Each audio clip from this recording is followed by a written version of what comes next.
জাহাজ বাড়িতে ৯ জন তরুণকে তারা হত্যা করেছিল এবং বিরোধী দল, বিরোধী মত, বিরোধী পক্ষকে দমন করার জন্য তারা যে জঘন্য উপায়ে গুম করত এবং গুম করার পরে যে নির্যাতনগুলো চালাতো, এগুলো এখন আমাদের সবার কাছে পরিষ্কার এবং সবার কাছে উন্মোচিত হয়েছে।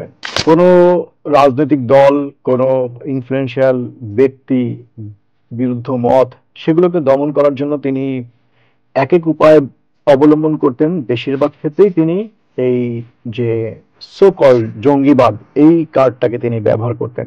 তো শেখ হাসিনার পতনের পরে একটা স্থবির অবস্থা ছিল গণমাধ্যমগুলোতে। অনেক গণমাধ্যম আসলে বুঝে উঠতে পারছিল না যে তারা তাদের অবস্থান কি হবে। অন্যান্য সন্ত্রাসী কার্যক্রম, সেটা স্মল রেঞ্জে হোক, যে কোনো রেঞ্জে, সেই ঘটনাগুলো কিন্তু ঘটছে। ছিনতাই বা ব্যক্তিগত রেশারেশির কারণে মারামারি, হত্যা, সেগুলো ঘটছে। কিন্তু শেখ হাসিনা আমলে আমরা দেখতাম যে গুরুত্বপূর্ণ দিনগুলোর আগে একটা জঙ্গি জঙ্গি একটা খেলা খেলতো।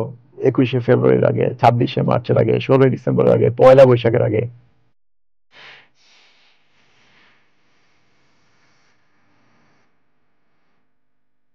আসসালামু আলাইকুম রহমতুল্লাহি বারাকাতুহু। বাংলাদেশ এন্ড বিয়ন্ডের আরেকটা এপিসোডে আপনাদের স্বাগতম। আজকে আমাদের সাথে গেস্ট হিসেবে আছেন আমার দেশের সিনিয়র সাংবাদিক জনাব আবু সুফিয়ান ভাই। জনাব আবু সুফিয়ান ভাই, আপনাদেরকে স্বাগতম। থ্যাংক ইউ ভাই, প্রথমে আপনার পরিচয়টা দিয়ে শুরু করি। আপনি একজন অ্যাওয়ার্ড উইনিং জার্নালিস্ট। আপনার ক্যারিয়ারের শুরু থেকে আমাদের একটু যদি একটা বিস্তারিত বিবরণ দিতেন। বিস্তারিত বিবরণ বলতে, আমি কাজ করেছি ইন্ডিপেন্ডেন্ট পত্রিকায়, বিডি নিউজের শুরু থেকে। বাংলা ভিশন টিভিতে কাজ করেছি, এটেন নিউজে কাজ করেছি, এখানে কাজ করছি আমার দেশে। আপনার ইনভেস্টিগেশন অনেকগুলো বেশ ভাইরাল হয়েছে, সেইগুলার কয়েকটা রিপোর্ট যেগুলো খুব ভালো ইম্প্যাক্ট এনেছে বা এফেক্ট ফেলেছে সমাজে, রাষ্ট্রে অথবা রাষ্ট্রযন্ত্রে, সেগুলা নিয়ে একটু বলেন ভাইয়া। আপনারা জানেন যে আমার দেশ পত্রিকাটা দীর্ঘদিন বন্ধ ছিল শেখ হাসিনার রেজিমের সময়। তো শেখ হাসিনার পতনের পর গত বছরের 22শে ডিসেম্বর রিলঞ্চ হয় আমার দেশ পত্রিকা, এবং তারপর দিন 23শে ডিসেম্বর আমার লিড স্টোরি ছিল আমার দেশ পত্রিকাতে জাহাজবাড়ির যে অপারেশন শেখ হাসিনার আমলে। জাহাজবাড়িতে 9 জন তরুণকে তারা হত্যা করেছিল এবং তারা বলেছিল যে সেই সময় যেটা তারা অতীতেও তারা বলতো সবসময়, যে দুই পক্ষের গোলাগুলিতে নিহত। তো মূলত আমার দেশের সেই প্রতিবেদনে আমরা নিশ্চিতভাবে আমরা দেখিয়েছি যে আসলে ওইটা বন্দুক যুদ্ধ ছিল না। এই নয় তরুণ জাহাজ বাড়িতে নিহত হওয়ার আগে দীর্ঘদিন ধরে তারা ডিবিতে গুম অবস্থায় ছিল। মূলত একজন হুইসেল ব্লোয়ার, যিনি নিজেও ডিবিতে গুম অবস্থায় ছিলেন, সেই 9 তরুণদের বেশিরভাগ তরুণকে তিনি একদম কাছে থেকে দেখেছেন, তাদের কয়েকজনের সাথে তার কথা হয়েছিল। সেই যে ডার্ক যে এপিসোড শেখ হাসিনা, সেটাকে উন্মোচন করা হয়েছে জাহাজবাড়ি যে রিপোর্টে। এরপরে একাধিক রিপোর্ট আমার দেশে হয়েছে, যেগুলো শেখ হাসিনার আমলের ফলস ফ্ল্যাগ অপারেশন ছিল। এইটা জাহাজবাড়ির নিয়ে যে রিপোর্ট করছিলেন আপনি, আমার দেশ করেছিল, এটার ইম্প্যাক্ট হিসেবে কি কি আসলো? এটা জাহাজবাড়ির এই অনুসন্ধানী প্রতিবেদনের পরে সরকার ট্রাইব্যুনাল তারা একটা মিস কেস করেছে, এবং সেই মিস কেসে তারা সাবেক আইজিপি শহীদুল সহ কয়েকজনকে তারা আসামি করেছেন এই হত্যাকাণ্ডের ঘটনায়। আপনি অনেকদিন ধরে গুম, খুন, এই জঙ্গিবাদ বয়ান নিয়ে কাজ করতেছেন। এখন পর্যন্ত গুম খুনের যে ট্রাইব্যুনালের যে কতটুকু উন্নতি হয়েছে, মানে গুম খুনের কতটুকু কেসগুলো সলভ করা গেছে বা কতটুকু অগ্রগতি? গুমের প্রসঙ্গটা আপনি জানেন যে বর্তমান যে অন্তর্বর্তীকালীন সরকার তারা গুম কমিশন করেছে, এবং এই গুম কমিশন যারা গুম ছিলেন তাদের অনেক ভিকটিমের সাক্ষাৎকার নিয়েছেন, এবং গুম কমিশন তাদের প্রতিবেদনও জমা দিয়েছেন অন্তর্বর্তীকালীন সরকারের প্রধানের কাছে। এবং এই কমিশন তাদের যে প্রতিবেদন কিছু অংশ সাংবাদিকদের কাছে উন্মুক্ত করেছেন। প্রথম বিষয়টা হলো যে শেখ হাসিনার সময় যে গুমটা যে ম্যাসিভ আকার ধারণ করেছিল, বিরোধী দল, বিরোধী মত, বিরোধী পক্ষকে দমন করার জন্য তারা যে জঘন্য উপায়ে গুম করত এবং গুম করার পরে যে নির্যাতনগুলো চালাতো, এগুলো এখন আমাদের সবার কাছে পরিষ্কার এবং সবার কাছে উন্মোচিত হয়েছে। দ্বিতীয় বিষয় আপনি জানতে চাচ্ছেন যে এটার যে বিচারিক প্রক্রিয়া বা এটার কতদূর ট্রাইব্যুনাল অগ্রগতি হলো। আসলে এটা হুট করে এটা আমাদের প্রত্যাশা করা উচিত না যে যে গুমগুলো হয়েছিল এই গুমের বিচারগুলা কত দ্রুত হবে। এটা একটা ধারাবাহিক প্রক্রিয়ার মাধ্যমে হচ্ছে এবং আমরা আশা রাখতে পারি যে এই গুম, এই যে নির্যাতন, এগুলোর বিচারগুলো হবে। এই গুম খুনের যে ব্যাপারগুলো, রাষ্ট্র এটাকে কতটুকু সিরিয়াসলি নিতেছে? অবশ্যই আমি একটু আগে আসার কথাই বলেছি, এই অন্তর্বর্তীকালীন সরকার অবশ্যই এটাকে সিরিয়াস হিসেবে নিয়েছে বলেই গুম কমিশন করা হয়েছে এবং গুম কমিশনও কিন্তু তাদের কাজগুলো সুচারুভাবে করার চেষ্টা করছে, এটা আমরা বিশ্বাস করতে চাই। এবং গুমের অভিযোগে ট্রাইব্যুনালে একাধিক মামলা হয়েছে। মামলাগুলোর তদন্তের বিষয়ে আমরা জানতে পেরেছি যে কিছু কিছু মামলায় ইতিবাচক অগ্রগতি হয়েছে এবং সরকার এই কাজগুলোকে সম্পাদন করার জন্য ইতিবাচকভাবেই তারা আগাচ্ছে। এখন পর্যন্ত ভাই কিছু গুম হওয়া মানুষ ফিরে আসেন নাই, জি, এটার কারণ কি? তারা নিহত হয়ে গেছেন নাকি বর্তমান রাষ্ট্রযন্ত্রেরই কিছু করাপ্টেড লোক তাদেরকে সামনে আনতে দিতেছেন না, বা তারা এখন অন্য কোনো জায়গায় গুম করা হয়েছে, তাদের গুম থেকে বের হওয়ার সুযোগ দেওয়া হয়নি? গুম হওয়া অনেকে ফিরেছেন এবং অনেকে এখনো ফিরেন নাই। আমরা যদি আমার দেশেই আমাদের একটা রিপোর্ট হয়েছিল ইলিয়াস আলীকে নিয়ে, যে তাকে গুম করার পরে কি নিষ্ঠুর উপায়ে তাকে হত্যা করা হয়েছিল এবং কিভাবে তাকে তার লাশ ভাসিয়ে দেওয়া হয়েছিল। এটা আমার দেশে রিপোর্টটা করেছিলেন আমাদের অত্যন্ত সিনিয়র সাংবাদিক অলিলুর রহমান ভাই, উনি লন্ডন প্রবাসী সাংবাদিক। তো এই একটা ঘটনায় আমরা দেখেছি যে যারা গুম হয়েছিলেন তাদের তাদের কয়েকজনের পরিণতি কি হয়েছিল, এটা আমাদের রিপোর্টে আমরা খুব ভালোভাবেই অলিলুর রহমান ভাই দেখেছেন। আর যারা এখনো ফেরেননি তাদের বিষয়ে আসলে রাষ্ট্রের পক্ষ থেকেই আমরা বক্তব্য প্রত্যাশা করি, কারণ তিনি আছেন কি নাই এই বিষয়টা রাষ্ট্রীয় পর্যায় থেকে না আসলে আমাদের পক্ষ থেকে এই বক্তব্যগুলো আসলে সমীচীন হবে না, কারণ এটার সাথে জীবন মৃত্যুর সম্পর্ক জড়িত, পরিবারের সম্পর্ক জড়িত, পরিবারের আশা আনন্দ সুখ দুঃখ বেদনার প্রসঙ্গ জড়িত। গুম খুনের বয়ানের পিছনে মূল যে বয়ান হাসিনা বা আওয়ামী রেজিম উৎপাদন করেছিল সেটা হইতেছে জঙ্গিবাদ। এই জঙ্গিবাদের যেই বয়ানটা নিয়েও আপনি অনেকদিন ধরে ইনভেস্টিগেশন করতেছেন, এতদিন ধরে আপনার ইনভেস্টিগেশনের ফলে আপনার যে অনুধাবন, ওইটা আমরা কি হিসেবে ধরে নিতে পারি? শেখ হাসিনার আমলে আপনি তো জানেন যে ইসলামিক কার্ড উনি ব্যবহার করতেন তার দণ্ডমুণ্ডের কর্তা হিসেবে ক্ষমতায় টিকে থাকার জন্য। তার যে ওয়েস্টের যে ইসলামিক কার্ডটা, এই ওয়ারন টেরর তথাকথিত সন্ত্রাসবাদের বিরুদ্ধে যুদ্ধ, এটাকে তিনি ব্যবহার করতেন তার ক্ষমতাকে পোক্ত রাখার জন্য। কোনো রাজনৈতিক দল, কোনো ইনফ্লুয়েন্সিয়াল ব্যক্তি বিরুদ্ধ মত, সেগুলোকে দমন করার জন্য তিনি এক এক উপায় অবলম্বন করতেন। বেশিরভাগ ক্ষেত্রেই তিনি এই যে সো কল্ড জঙ্গিবাদ, এই কার্ডটাকে তিনি ব্যবহার করতেন। তো এই কার্ড ব্যবহার করতে যে আমরা এখন দেখছি সরকারও বলছে যে শত শত তরুণকে, ইভেন মহিলাদেরকেও জঙ্গিবাদের নামে অত্যন্ত নির্মম উপায়ে, নিষ্ঠুর উপায়ে দমন করেছেন। তিনি ওয়েস্টের যে জঙ্গি কার্ড, ইভেন তিনি তো আসলে ভারতের প্রতিনিধির মতোই কাজ করতেন।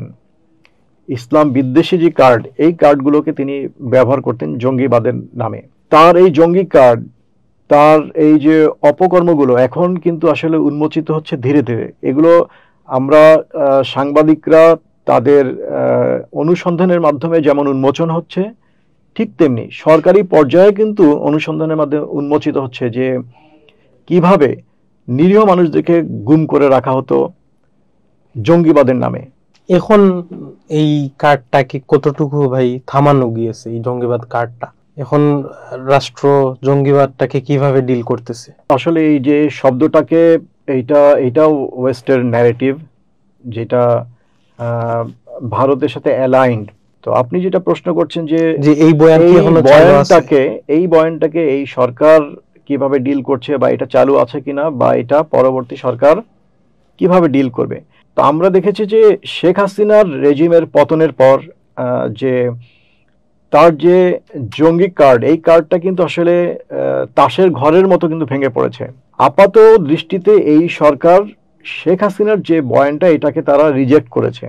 আমরা যেটা প্রত্যাশা করব যে আগামী দিনগুলোতে যারা আসবে তারা শেখ হাসিনার এই যে জঙ্গি কার্ডটা, যেটা চাপিয়ে দেওয়া হয়েছিল এই দেশের মুসলিম জনগোষ্ঠীর উপরে, সেটা আগামী সরকারগুলো শেখ হাসিনার ওই বয়ানগুলো যাতে তারা ফেরি না করে। আপনি মানার্থ ইউনিভার্সিটির দুইজন জি মহিলা বা দুইজন বোনের শিক্ষার্থী, দুই নারী শিক্ষার্থীর ব্যাপারটা নিয়ে ইনভেস্টিগেট জি। করেছিলেন, পরবর্তীতে তারা ছাড়াও পেয়েছেন, এর পরবর্তীতে আপনি তাদের আবার ইন্টারভিউ করেছিলেন। জি। এই থেকে ভাই আপনার উপলব্ধিটা কি? এই পুরো ঘটনা কি নিয়েছিল, কেন তাদের এভাবে নির্যাতন করা হলো, আর তাদের নির্যাতনটাই বা কিভাবে করা হয়েছিল? এই দুই শিক্ষার্থীর, এক শিক্ষার্থীর মা জামাত ইসলামী করতেন, সেই ছাত্রী সেও ছাত্রী সংস্থার সদস্য ছিল।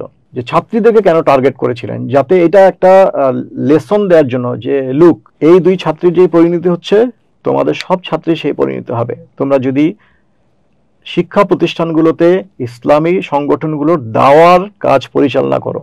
তাদেরকে তারা গ্রেফতার করে এবং দেখানো হয় যে তারা জেএমবির সদস্য বা নব্য জেএমবির সদস্য। জঙ্গি নাটক করা হয় নরসিংদীতে। সেই নরসিংদীতে তারা এর আগে কখনো যান নাই। সেই জঙ্গি নাটক দেখানোর পর তাদেরকে একাধিক মামলা এবং বিনা বিচারে তারা 6.5 বছর তারা নরসিংদীর কারাগারে ছিলেন। তো এই ঘটনাটা আমরা যখন উন্মোচন করি, পেছনের ঘটনাগুলো উন্মোচন করার পরে আমরা এটা সুস্পষ্টভাবে প্রমাণ করতে সক্ষম হই যে পুরোটাই ছিল ফলস ফ্ল্যাগ অপারেশন, এবং এই ফলস ফ্ল্যাগ অপারেশনের সাথে যুক্ত ছিল সিটিটিসির কর্মকর্তারা।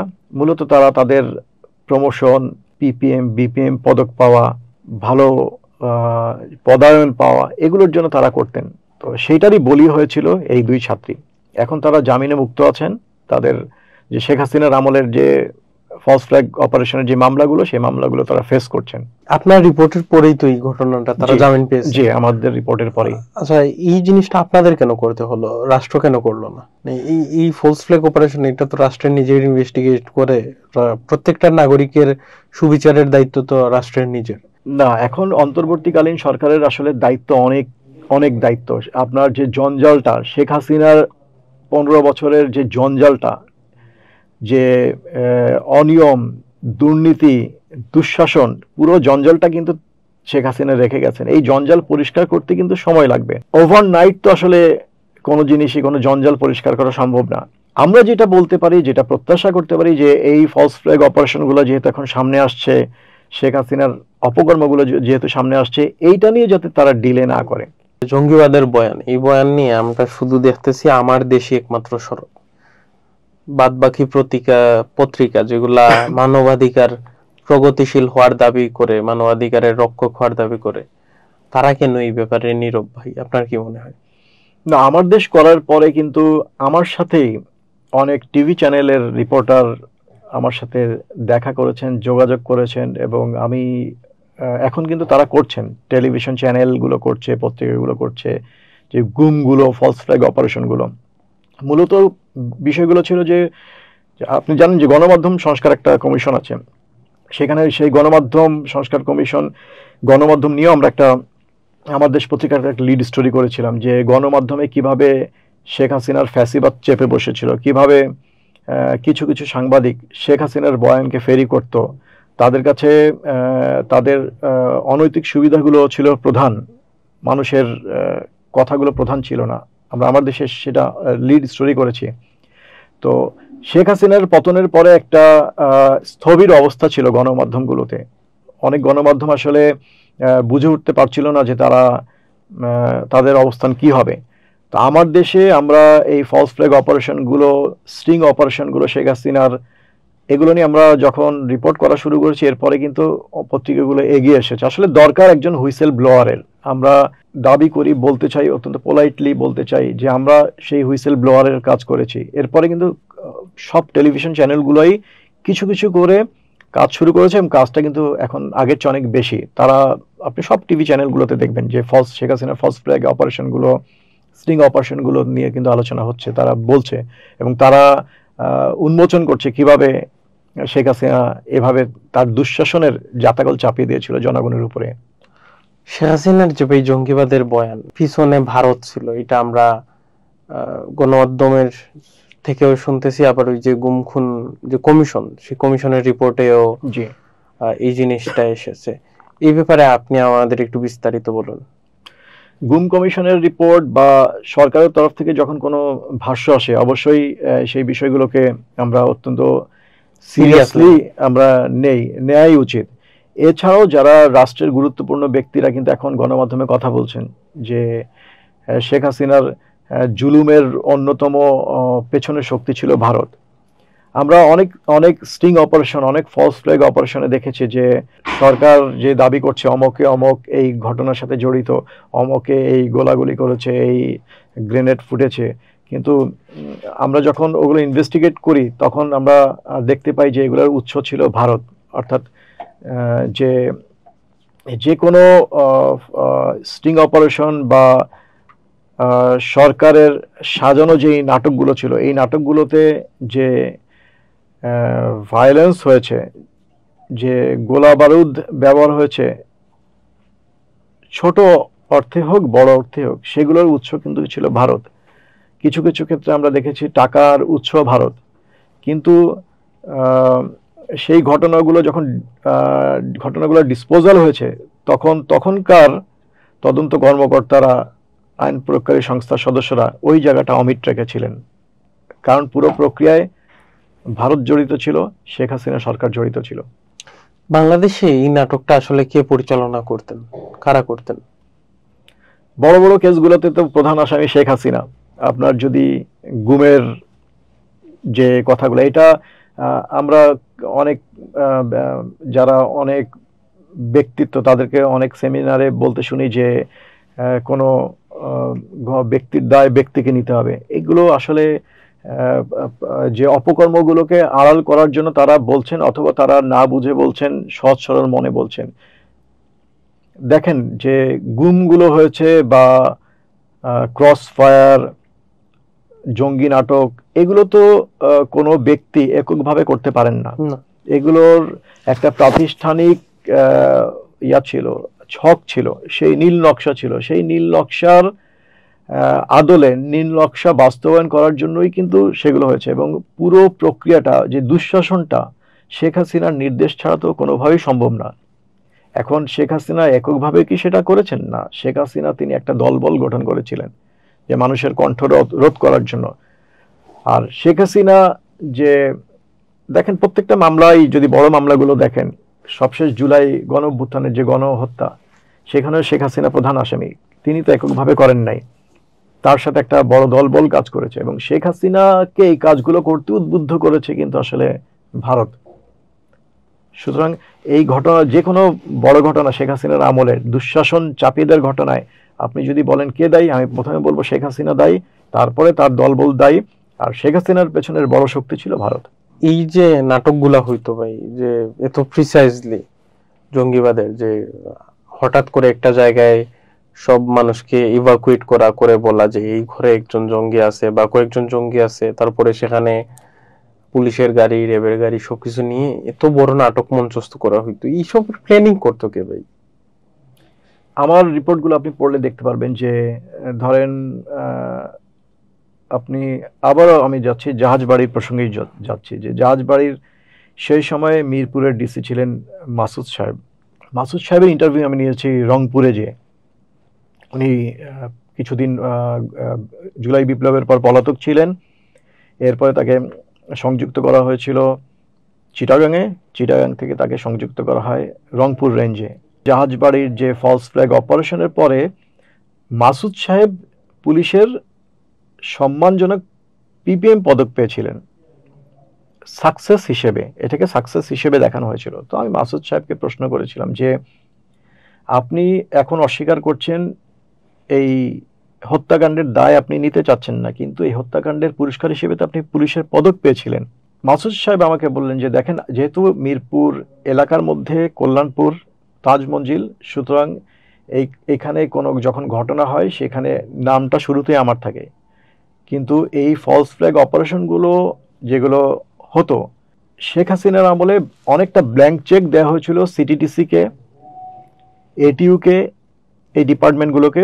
সিটিটিসি ওনার ভাষ্যমতে, মাসুদ সাহেবের ভাষ্যমতে, অন রেকর্ড, এগুলো আমরা আমার দেশে লিড স্টোরি করেছি। তো সিটিটিসি যখন কোনো এলাকায় এরকম ফলস ফ্ল্যাগ অপারেশন করত, তারা অপারেশনটা শুরু করার পরে কনসার্ন ডিসিকে, কনসার্ন পুলিশকে জানাতো যে এই পুরো প্রক্রিয়ায় একটা বিশেষায়িত বা একাধিক বিশেষায়িত ইউনিট ছিল যারা এই কাজগুলো এক্সিকিউট করত। একটু আগে আপনার আগের প্রশ্নে আমি বলেছি যে আসলে এই ইউনিটগুলো আসলে কিভাবে কাজ করতো, এগুলো শেখ হাসিনার নির্দেশ ছাড়া তো সম্ভব না। সিটিটিসি বা এটিইউ বা আইন শৃঙ্খলা রক্ষাকারী বাহিনীগুলোর যে ইউনিটগুলো এই অপকর্মগুলো করত, তারা তো ব্যক্তিগত উদ্যোগে এগুলো করতো না, এত দুঃসাহস তো হওয়ার কথা না। অবশ্যই এটা একটা সিস্টেমেটিক ওয়েতেই হতো। তারা যে দানব হয়ে উঠেছিল ব্ল্যাঙ্ক চেক পেয়ে, ব্ল্যাঙ্ক চেকটা কে দিয়েছিল? এই ব্ল্যাঙ্ক চেকটা অনেক হাত ঘুরে তাদের কাছে এসেছিল, প্রধান হাতটা ছিল শেখ হাসিনা। দেখেন এই ঘটনাগুলো কখন ঘটে, টাইম লাইনগুলো দেখলে বুঝতে পারবেন। নির্বাচনের আগে এই ঘটনাগুলো বেশি ঘটতো, 14 নির্বাচনের আগে, 18 নির্বাচনের আগে, 24-এর নির্বাচনের আগে, সকল নির্বাচন, বা জনগণ যখন একটু ফুঁসে উঠছে তখনই এই কাজগুলো করত। আপনি এই ঘটনাগুলোর টাইমলাইন মিলালে দেখতে পারবেন। অর্থাৎ অত্যন্ত সুপরিকল্পিত উপায়ে তারা এই অপকর্মগুলো করতেন এবং এই অপকর্মগুলোর ব্ল্যাঙ্ক চেক নাম্বার 1 থেকেই আসতো নিচ পর্যন্ত। ব্যাপারটা শুনতেও আসলে অনেক ডেঞ্জারাস। এখন ভাই বাংলাদেশে জঙ্গিবাদ কি ততটুকু ছিল না? এই যে মিডিয়া যেগুলা ফেরিটা বয়ানটা ফেরি করলো যে বাংলাদেশে জঙ্গিবাদের, এই ব্যাপারটা এখন কি থেমে এসেছে? আগস্ট থেকে আজকের দিন পর্যন্ত একটা ইনসিডেন্ট দেখান যেখানে শেখ হাসিনার আমলে যেগুলো দেখানো হতো ওদের ভাষায় জঙ্গিবাদ, এমন কোনো ঘটনা ঘটেছে কিনা? অন্যান্য সন্ত্রাসী কার্যক্রম, ছিনতাই বা যে ব্যক্তিগত রেষারেষির কারণে মারামারি, হত্যা, সেগুলো ঘটছে। কিন্তু শেখ হাসিনার আমলে আমরা দেখতাম যে গুরুত্বপূর্ণ দিনগুলোর আগে একটা জঙ্গি একটা খেলা খেলতো, 21শে ফেব্রুয়ারির আগে, 26শে মার্চের আগে, 16ই ডিসেম্বরের আগে, পয়লা বৈশাখের আগে, নির্বাচনের আগে। এমন কোনো ঘটনা কিন্তু এই আজ অবধি ডক্টর মোহাম্মদ ঘটে নাই। এখন পরের সরকার যদি ইন্ডিয়ার প্রেসক্রিপশন নেওয়া শুরু করে, তারা যদি ওয়েস্টের আবার তথাকথিত সন্ত্রাসবাদের বিরুদ্ধে যুদ্ধের প্রেসক্রিপশন গ্রহণ করে, তাদের যদি দাস হয়ে যায়, আবার আমরা দেখব যে বাংলাদেশে তথাকথিত জঙ্গি খেলা শুরু হবে। বাংলাদেশে কি ভাই তাহলে জঙ্গিবাদ একেবারেই নেই, নাকি কিছু আছে আর মিডিয়া সেটা ফুলায় ফাপায়া বলছে? জঙ্গিবাদ বলতে আসলে যে একটু আগে বললাম যে ওদের বয়ানটা কি, যে ওরা আসলে ইসলামপন্থীদেরকেই তারা কিন্তু জঙ্গি বলছে। ভাই আপনি আপনার অনেকগুলো রিপোর্টে বগুড়ার গুমঘরের কথা উল্লেখ করছেন। জি, এই বগুড়ার গুমঘর নিয়ে আপনার একটা লিডিং স্টোরিও ছিল সম্ভবত। একাধিক স্টোরি হয়েছে আমার বগুড়ার। এই বগুড়ার গুমঘর নিয়ে ভাই আমাদেরকে একটু বিস্তারিত জানান। এই যে নির্মমতার একটা রেকর্ড আছে বগুড়ার গুমঘরে। জি, এটা একটা অদ্ভুত। এই বিষয়ে মানুষ আসলে অবগত ছিলই না বগুড়ার। আমরা মিডিয়া বা সাধারণ নাগরিক তারা কি দেখতো যে ডিবি অফিস, সিটিটিসি, র্যাব এই বিষয়গুলো আসলে দেখতো, কিন্তু নটোরিয়াস একটা গুমঘর ছিল বগুড়ার ইন সার্ভিস সেন্টার, এটা পুলিশ লাইন্সের ভেতরে। মূলত বাংলাদেশে যে বড় বড় ফলস ফ্ল্যাগ অপারেশন হয়েছে বা স্টিং অপারেশন হয়েছে, সেই সব জায়গায় তরুণদেরকে সাপ্লাই করা হতো। অর্থাৎ বগুড়াতে মাসের পর মাস, বছরের পর বছর অনেক তরুণ, বিভিন্ন পেশাজীবী, দরিদ্র ব্যক্তি, নারী শিক্ষার্থী, গৃহবধূ, তাদেরকে বগুড়া ইন সার্ভিস সেন্টারে গুম করে রাখা হতো। একটা কেস আপনাকে বলি, যে পান্থপথে হোটেল ওলিওর যে একটা ফলস ফ্ল্যাগ অপারেশন ছিল, এই অপারেশন শেষে, এটা আমাদের একটা লিড স্টোরি ছিল আমার দেশে, এই ওলিওর 15ই আগস্টের ভোরে জাস্ট ধানমন্ডি 32 নম্বরের পাশেই হচ্ছে হোটেল ওলিও। সেই ওলিওতে তারা একটা ছেলেকে তথাকথিত জঙ্গিবাদ বিরোধী অভিযানের মাধ্যমে একটা তরুণ নিহত হয়। তারা বলে যে সেই ছেলেটা আত্মঘাতী হয়েছিল। তখনকার আইজিপি শহীদুল সাহেব তিনি এই অভিযানের পরে তখনকার প্রধানমন্ত্রী শেখ হাসিনার কাছে গিয়েছিলেন এবং শেখ হাসিনা তার উপর খুব ক্ষুব্ধ হয়ে বলেছিলেন যে 32 নম্বরের এত কাছে এমন নাটক না করলেও পারতা। শেখ হাসিনা তখনকার আইজিপি এটাকে বলছেন।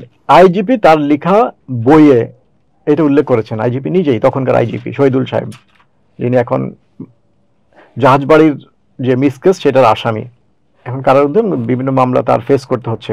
ওলিওর যে মামলা, এই মামলার অনেকগুলো 16-17 জন আসামি ছিল। এই আসামির বেশিরভাগ বগুড়া ইন সার্ভিস সেন্টারে দিনের পর দিন গুম ছিলেন।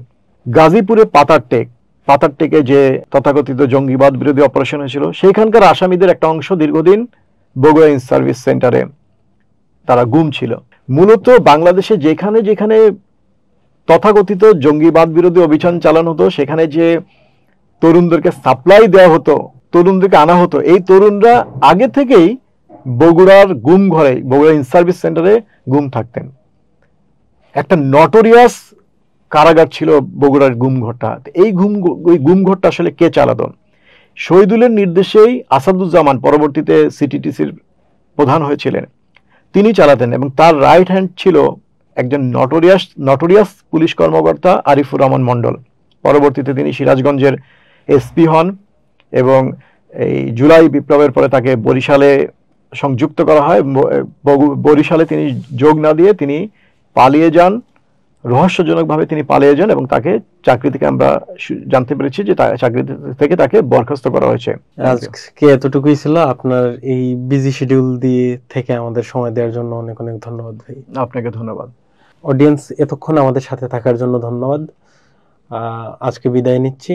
আপনারা আমাদের এই পডকাস্টটা ফেসবুক, ইউটিউব সহ বাদবাকি অডিও প্ল্যাটফর্মগুলোতে পেয়ে যাবেন। ততদিন অবধি ভালো থাকুন, সুস্থ থাকুন। আল্লাহ হাফেজ। আসসালামু আলাইকুম।